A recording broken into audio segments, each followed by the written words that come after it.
When I got up this morning, I knew it was going to be a good day.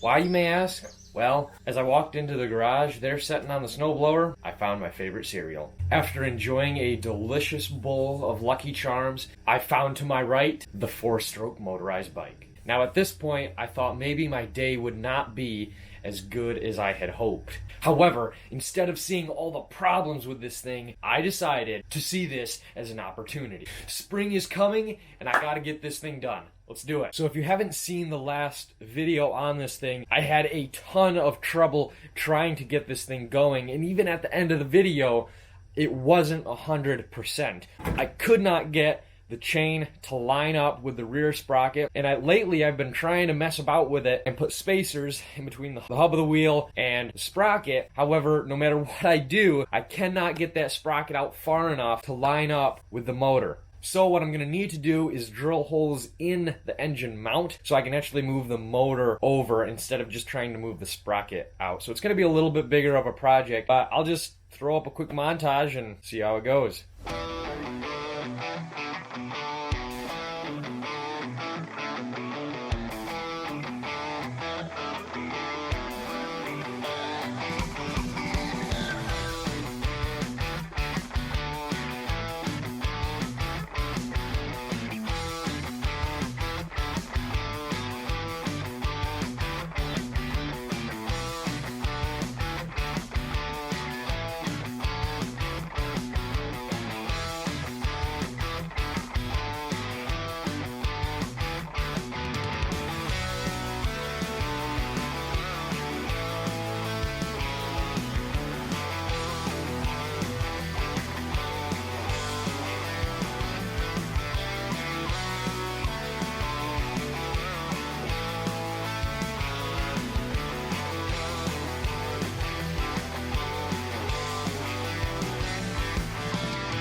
Alright, so everything is back on, and I gotta catch you up on something. I just accidentally fixed this thing off camera. I'm really sad I did not get this on camera, but basically what happened is, well, I was having some trouble with the tension in the chain. So I decided to take a link out, and then I guided the chain on using the sprocket and just backing the bike up to get the chain on because it was really tight. And so once I got it on, it was really tight still, but then I was gonna add a half link and I couldn't get the master link off, so I took these pliers here that I was using to take the master link apart, shoved them in here because I was trying to get the chain off, and I backed it up with it like this, and it actually stretched the chain out, so now I've got like perfect tension. So I actually just took it for a test drive and it's running perfectly. It feels really good to have it done. And just in time for spring. All right, let's go for a ride.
Oh my goodness, I still can't believe we did it. But it's running great, driving great. Can't wait for it to warm up a little bit. So just as a bit of an overview, this is a 49cc 4-stroke. It's pull start, so it's got a centrifugal clutch in there running back to a jack shaft, and that runs back to my rear wheel. You can run straight gas in this thing. I'll leave a link in the description below where you can buy one of these kits. Just so you know, a lot of people really like these things. However, I have had, tons of problems with it.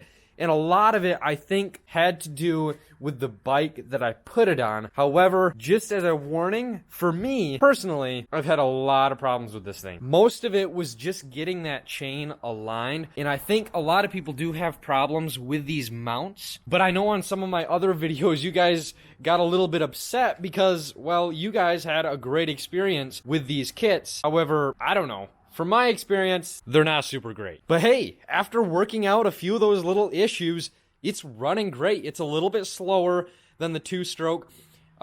This is my 2-stroke here. This probably does between 30 and 35. My guess with this one is somewhere between 20 and 25 miles an hour. Low end torque on this thing though is really good compared to the 2-stroke. But hey, let me know what you think of the video. Let me know what you think of the bike. I had a lot of fun. I'm glad I got it figured out. I'll see you next time at the pit stop.